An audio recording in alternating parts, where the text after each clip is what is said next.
Hello, my dear 7th standard students. I am your social science sir, Arulraj Abraham. எனது அன்பான 7ஆம் வகுப்பு மாணவர்களே, நான் உங்கள் சமூக அறிவியல் ஆசிரியர் அருள்ராஜ் அப்ரஹாம் பேசுகிறேன். I would like to ask some questions from the last class. கடந்த வகுப்பில் நடந்த பகுதியிலிருந்து ஒரு சில கேள்விகளை கேட்க விரும்புகிறேன்.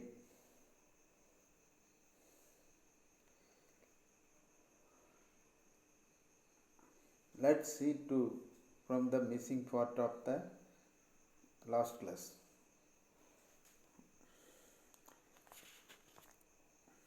Question number 1.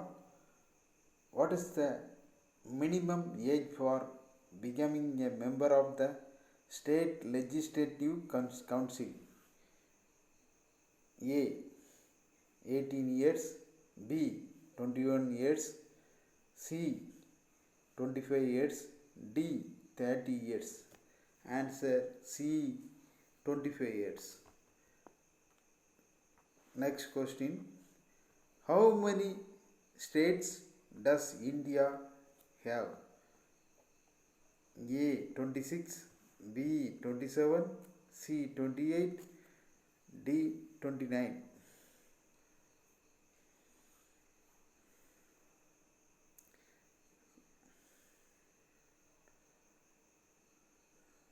C. 28. The word state government refer to A. Government department in the states, B. Legislative assembly, C. Both A and B, D. None of the above. Fourth question. The overall head of the government in the state is the A. President, B. Prime Minister, C. Governor, D. Chief Minister. Answer C. Governor. Who appointed the Chief Minister and other ministers? A. President, B. Prime Minister, C. Governor, D. Election Commissioner. Answer C. Governor. Next question. Who becomes the Chief Minister? A. Leader of the majority party, B. Leader of the opposite party, C. Both, D. None. Answer A. Leader of the majority party. Seventh question. What are the three branches of the state government? A. Mayor, Governor, MLA, B. Panchayat, Municipal Corporation, C. Village, City, State, D. Legislative, Judiciary. Answer C. Village, City, State. C. D. Legislative, Executive and Judiciary. Next, fill in the blanks. The governor is appointed by the dash. Answer President. The leader of the majority party is appointed as dash in the state assembly. Chief Minister. Third question. Dash is the highest judicial organ of the state. High Court. Fourth, MLA stands for dash. Answer member of the legislative assembly. Fifth question. Dash is a particular area form where all the voters living there choose the representative. Answer: constituency. Sixth question: the elected representatives who are not the member of ruling part are called dash opposition party.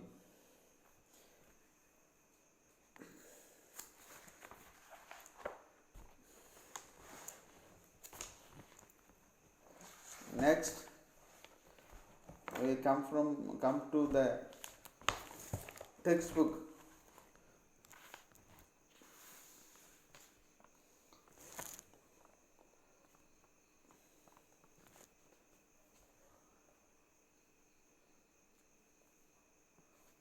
Let's see today from the missing part of the last class.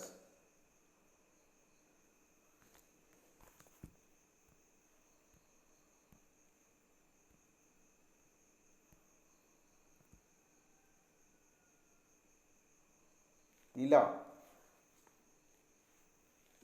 do we have separate government for states?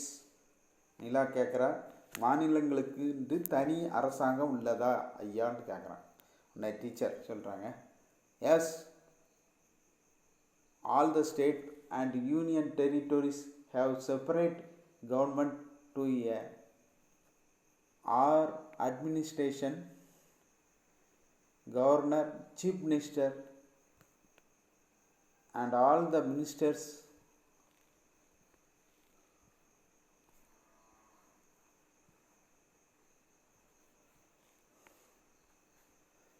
constitute the government. The member of the parliament is called MP. The areas, the member of the legislative assembly is called MLA.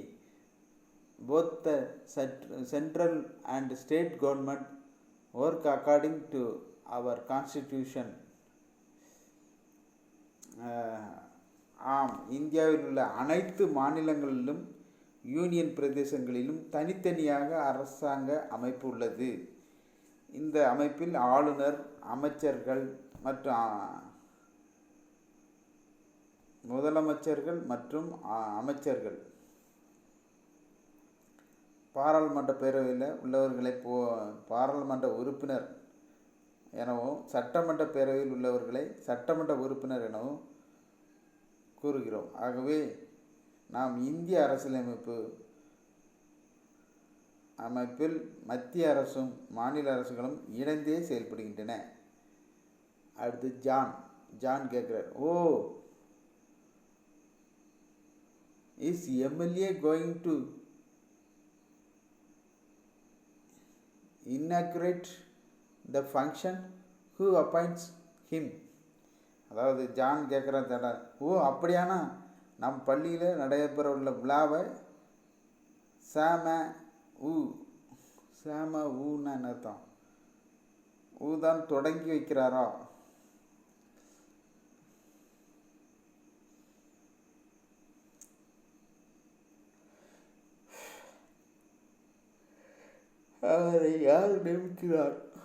அவரை யார் நியமிக்கிறாங்க கேட்குறான் John. Who appointed?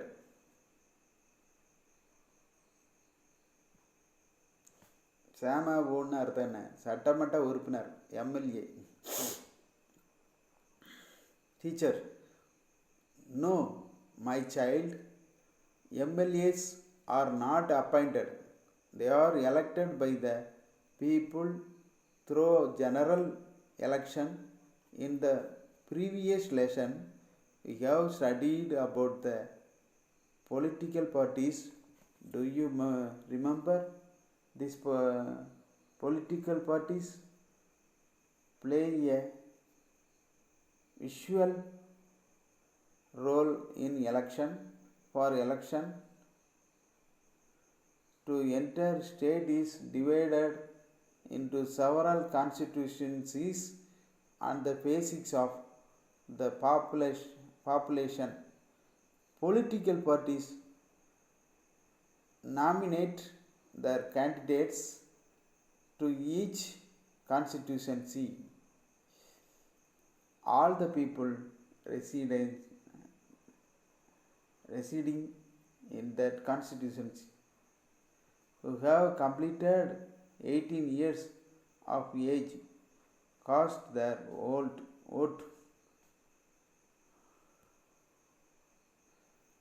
The constituted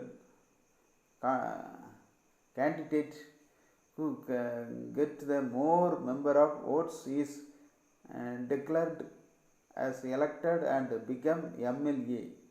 The Election Commission of India conducts and monitors the election. After the election, the party which gets the more number of MLAs is declared as the majority party. The governor calls the leader of the majority party to form the state government.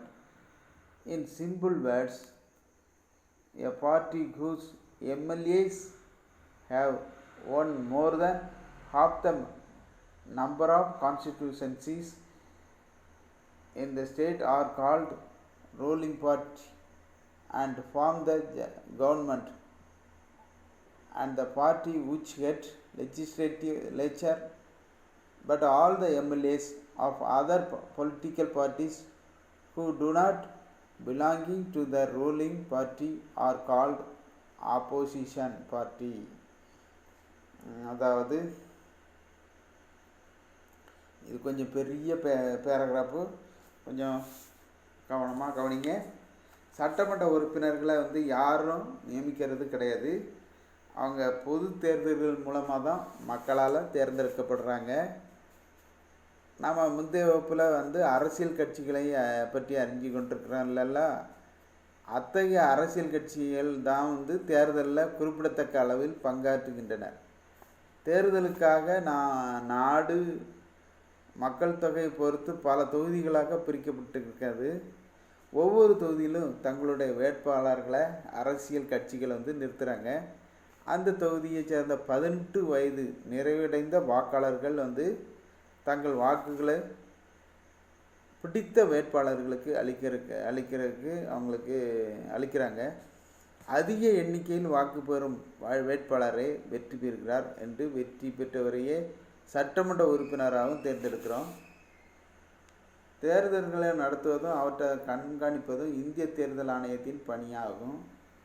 தேர்தல் முடிவுகளுக்கு பின்னர் எந்த கட்சியில் அதிக எண்ணிக்கையில் சட்டமன்ற உறுப்பினர்கள் தேர்ந்தெடுக்கப்படுகிறார்களோ அந்த கட்சி பெரும்பான்மை கட்சியாக உருவாகுது. ஆளுநர் அந்த பெரும்பான்மை உறுப்பினர்களை கொண்ட கட்சியின் தலைவரை அழைத்து மாநில அரசாங்கத்தை அமைக்குமாறு அழைப்பு விடுப்பார். பாதிக்கு மேல் உள்ள தொகுதியில் அதிக எண்ணிக்கையில் வெற்றி பெறும் சட்டமன்ற உறுப்பினர்களை கொண்ட பெரும்பான்மை கட்சி மாநிலத்தில் ஆளுங்கட்சியாக உருவாக்குறது. பெரும்பான்மை கட்சிக்கு அடுத்த நிலையில் எந்த கட்சியில் அதிக உறுப்பினர்கள் உள்ளாங்களோ அவங்கள கொண்டு தான் சட்டமன்ற பிரதான எதிர்கட்சி உருவாகிறது. ஆளுங்கட்சியை சேராத வேறு சில கட்சிகளை சார்ந்த சட்டமன்ற உறுப்பினர்கள் எதிர்கட்சியினர் என்று அழைக்கப்படுவர். அடுத்தது சண்முகி.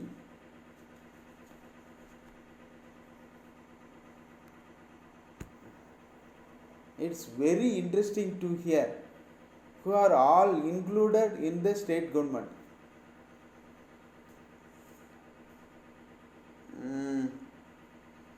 ஐயா, நீங்கள் கூறும் செய்திகள் எனக்கு மிகுந்த ஆர்வத்தை தருகுது.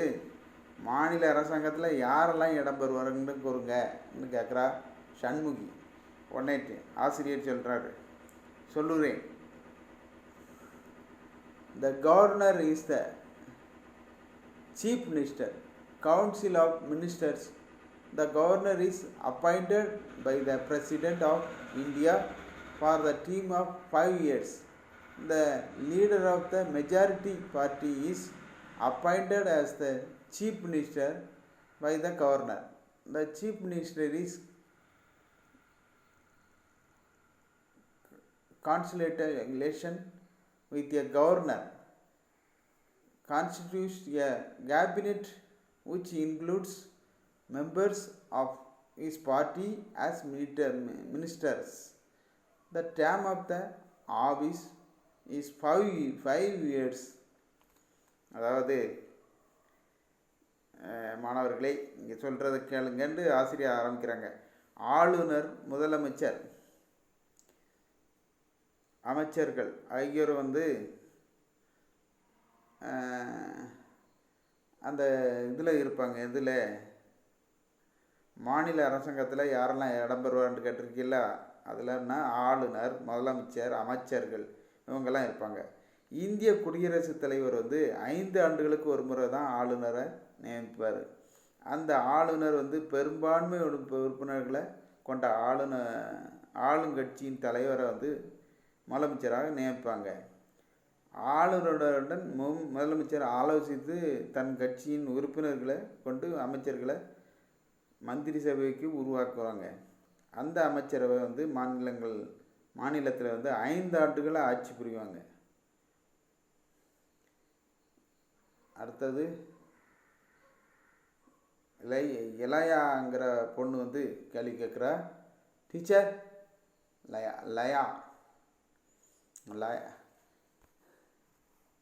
Teacher, shall I become the governor or chief minister? Teacher, நான் ஆளுநராகவோ அல்லது முதலமைச்சராகவோ வர முடியுமான்னு கேட்குறா. உடனே டீச்சர் சொல்கிறாங்க, டீச்சர்னால் இதில் பொதுவான வார்த்தை, சாருன்னு சொல்லலாம், லேடின்னு சொல்லலாம், ஜென்ஸுன்னு சொல்லலாம். Why not the child? That is very simple to become a governor. You ஐயா, நான் ஆளுநராகவோ முதலமைச்சராகவோ வர முடியுமான்ட்டு கேட்குறா லயா. அதுக்கு ஏன் முடியாது, நீங்களும் வரலாம், ஆளுநராக வர விரும்பினால் முதல்ல இந்திய குடிமகனாக இருக்கணும். அதுக்கடுத்தது 35 வயசு நிறைவடைந்தவராக இருக்கணும். வாழ்வில் சிறந்த நிலையில் இருக்கணும்.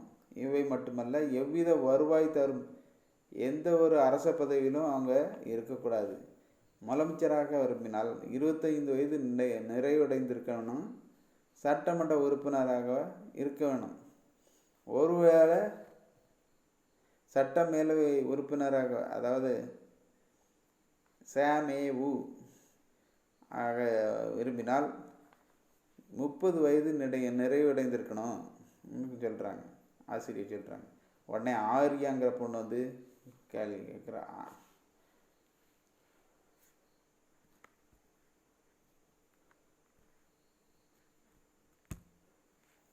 Who is MLC? I never heard. MLCங்கிறது யார்? அதாவது அதுக்கு முன்னால் டீச்சர் சொன்னது, teacher shall become governor or chief minister. Teacher சொல்கிறாங்க, why not my child? That is very simple to become a governor. You should be the citizen of India and should have completed 35 years of age and should have sound mind and should not hold any public office of profit. To become a chief minister, you should have completed 25 years of age and should be an MLA, should have completed 30 years of age. Arya, who is an MLC? I never heard. MLCங்கிறது யார்? அதை கேட்டது இல்லையேங்கிட்டு கேட்குறாங்க Arya.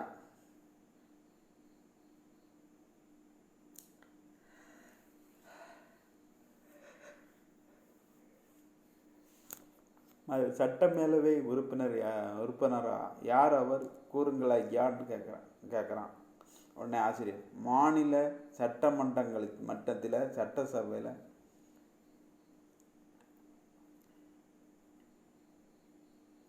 Usually, a state legislature has two houses. Upper house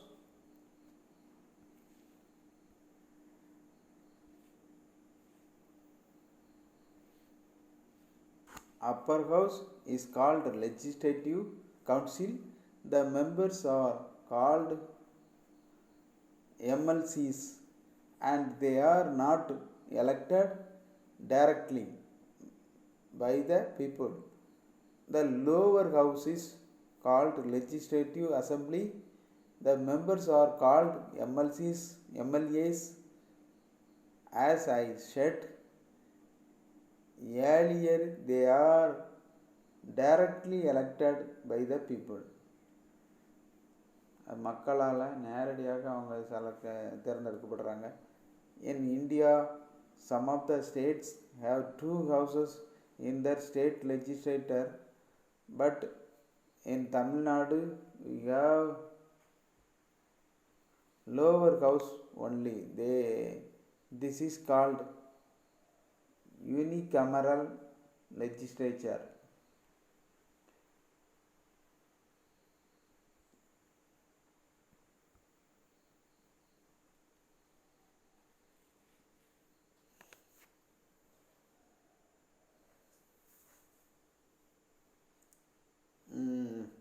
மாநில சட்டமன்றத்தில் சட்டசபையில் வழக்கமாக இரு அவைகள் இடம்பெற்றிருக்கும். அதில் ஒன்று மேலவை, மற்றொன்று கீழவை. அதாவது லோக்சபா, ராஜ்யசபா.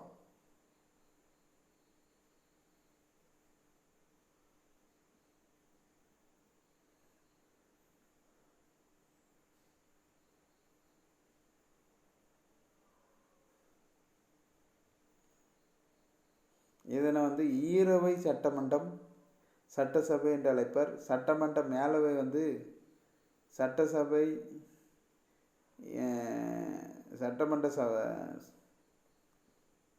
மேலவை சட்டமன்ற சபைன்ட்டும், இதன் உறுப்பினர்கள் மேலவை உறுப்பினர்கள்ன்றும் அழைக்கப்படுறாங்க. இவங்க மக்களால் நேரடியாக தேர்ந்தெடுக்கப்படுவதில்லை. கீழவை என்பது சட்டமன்ற சபை. இதன் உறுப்பினர்கள் சட்டமன்ற உறுப்பினர்களாவர். நாம் முன்பே கூறியதை போல் சட்டமன்ற உறுப்பினர்கள் மக்களால் நேரடியாக தேர்ந்தெடுக்கப்படுகிறாங்க. இந்தியாவில் உள்ள சில மாநில சட்டமன்றங்களில் மேலவை, கீழவை என்னும் ஈரவை அமைப்பு உள்ளது.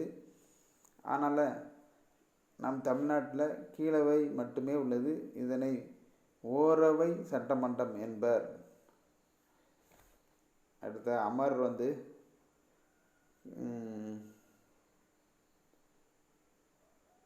கேள்வி கேட்குறான். ஓ அப்படியா, அதாவது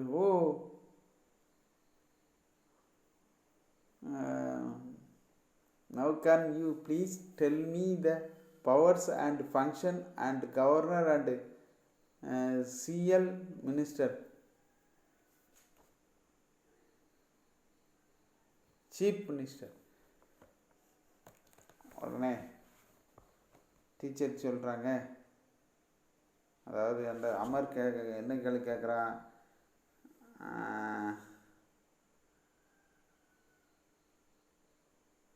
ஓ அப்படியா, நாங்கள் நன்கு புரிஞ்சு கொண்டோம்.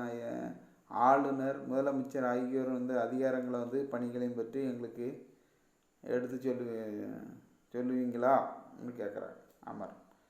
உடனே ஆசிரியர், ஷுவர், ஓ கட்டாயம் சொல்கிறேன்.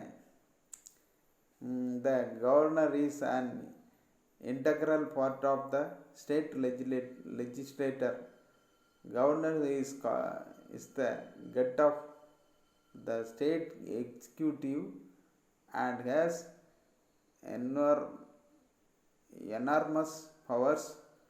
All the administration is carried on in his name.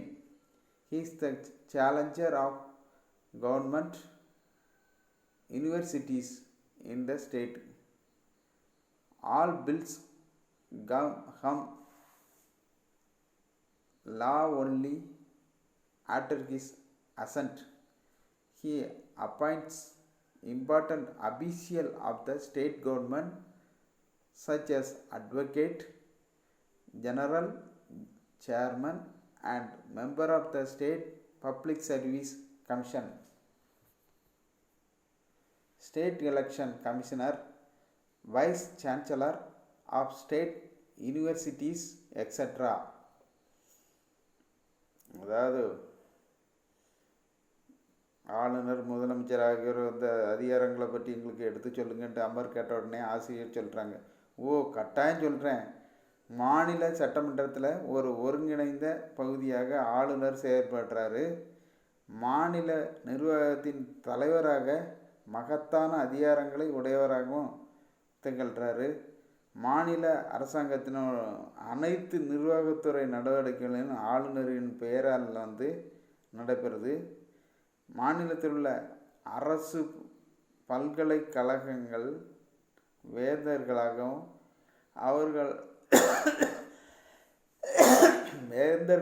அவங்க இருக்கிறாங்க. மாநில சட்டத்துறையால் இயற்றப்படுற அனைத்து சட்ட முன்வரைவுகளும், அதாவது மசோதாக்கள் அவர்களுடைய ஒப்புதலுக்கு பின்னால் தான் சட்டமாக மாறுது. மாநில தலைமை வழக்குரைஞர் மாநில பணியாளர் தேர்வாணையத்தின் தலைவர், உறுப்பினர்கள், மாநில தலைவர்கள், தேர்தல் ஆணையர்கள், அரசு பல்கலைக்கழகத்தின் துணைவேந்தர்கள் போன்றவர் ஆளுநரே நியமிக்கிறாங்க. மாநில நிர்வாகத்துறையில் பேரளவில் தலைவராக ஆளுநர் செயல்படுகிறார். மாநில நிர்வாகத்துறையின் உண்மையான தலைவராக முதலமைச்சர் செயல்படுகிறார். முதலமைச்சர் தனது அமைச்சர்களுக்கு லாகாக்களை ஒதுக்கீடு செய்கிறார். அமைச்சர்கள் தனிப்பட்ட முறையில் கூட்டாகவும் மாநில சட்டத்திற்கு பொறுப்புடையவராக உள்ளனர். அவங்க அனைவரும் முதலமைச்சரின் தலைமையின் கீழ் ஒரு குழுவாக இணைந்து செயல்படுறாங்க. மக்களின் நலனுக்காக திட்டங்களை, கொள்கைகளை முதலமைச்சர் வகுக்கிறாரு. அரசாங்கத்தில் சட்டமன்றம், நிர்வாகத்துறை, நீதித்துறை என்னும் 3 பிரிவுகள் காணப்படுது. சட்டமன்றம் சட்டங்களை ஏற்றுது. நிர்வாகத்துறை சட்டங்களை செயல்படுத்துது. நீதித்துறை சட்டங்களை நிலைநாட்டுது.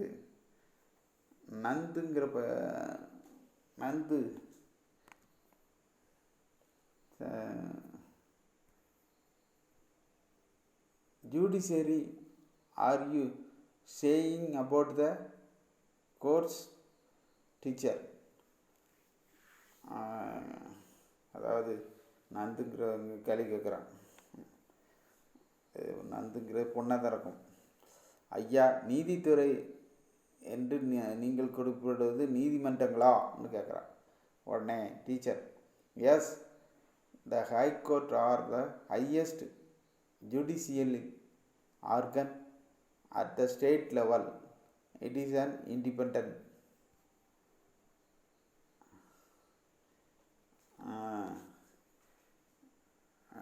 நான் கூறுவதை நீங்கள் கவனத்துடன் உங்களுக்கு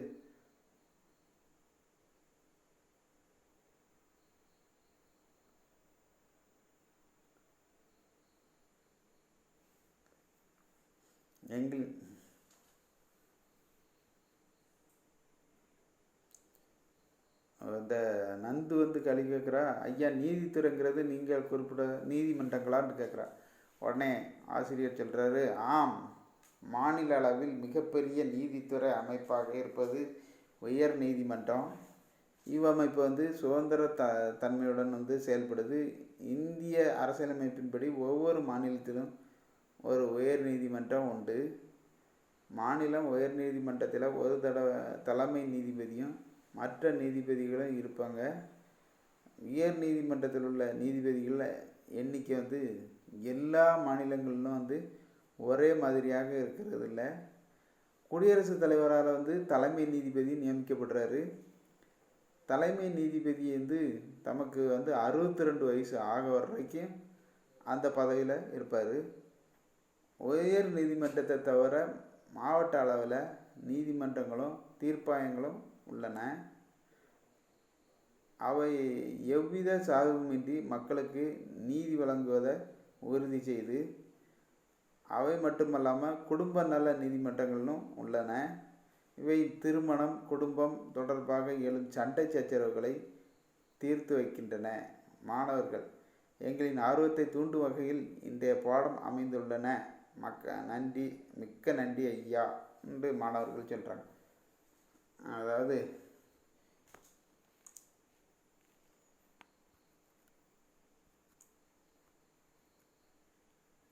the topic is very interesting to hear. Thank you very much, teacher. Teacher, thank you, children.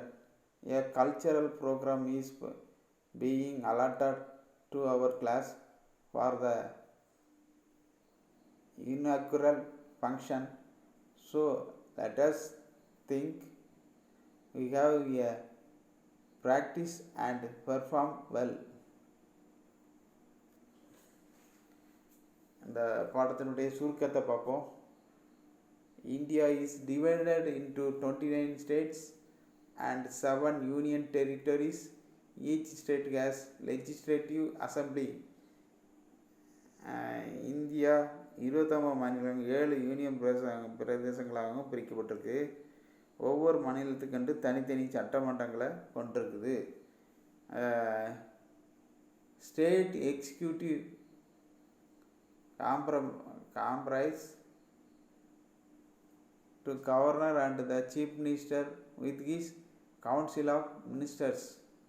அதாவது மாநில அரசு ஆளுநர், முதலமைச்சர் மற்றும் அமைச்சர்கள் குழுவை உள்ளடக்கியதாக காணப்படுது. ஒரு மாநில அரசில் வந்து ஆளுநர், முதலமைச்சர் மற்றும் அமைச்சர்கள், அதாவது முதலமைச்சருக்கு மேலே தான் ஆளுநர் காணப்படுறாரு. அடுத்தது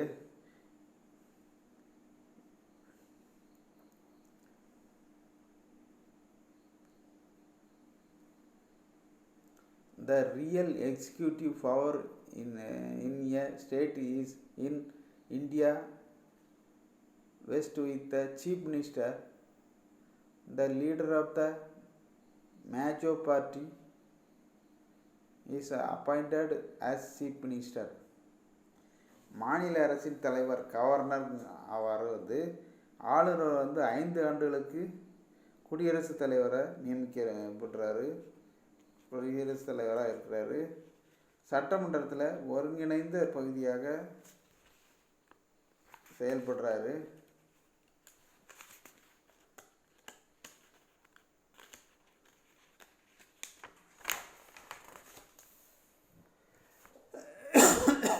மாநில அரசின் நிர்வாக அதிகாரம் முதலமைச்சர்கிட்ட தான் உள்ளது. பெரும்பான்மை கட்சியின் தலைவர் வந்து முதலமைச்சராக நியமிக்கப்பட்டிருக்காரு. முதலமைச்சர் மற்றும் அமைச்சரவை குழுவினர் சட்டமன்றத்திற்கு கூட்டு பொறுப்புடையவர்களாக இருக்கிறாங்க. உயர் நீதிமன்றம் மாநில அரசின் உச்ச நீதி அமைப்பு. உயர் நீதிமன்றம் மாநிலத்தின் ஒட்டுமொத்த பரப்பிற்குமான அதிகார எல்லை அவங்களுக்கு காணப்படுது.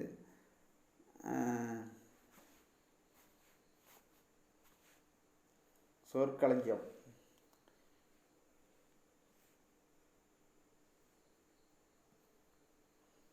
glossary.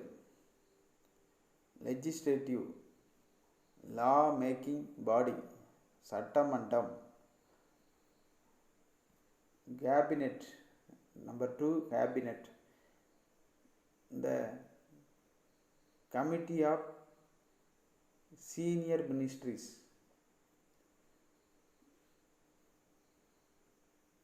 மந்திரி சபை.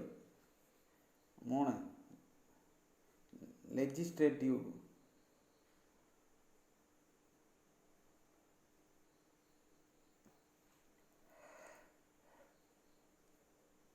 நிர்வாகம் சார்ந்த.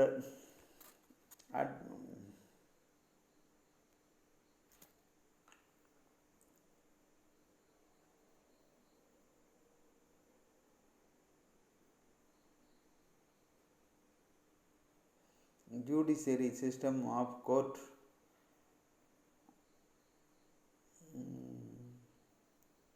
a system of court of law, நீதித்துறை.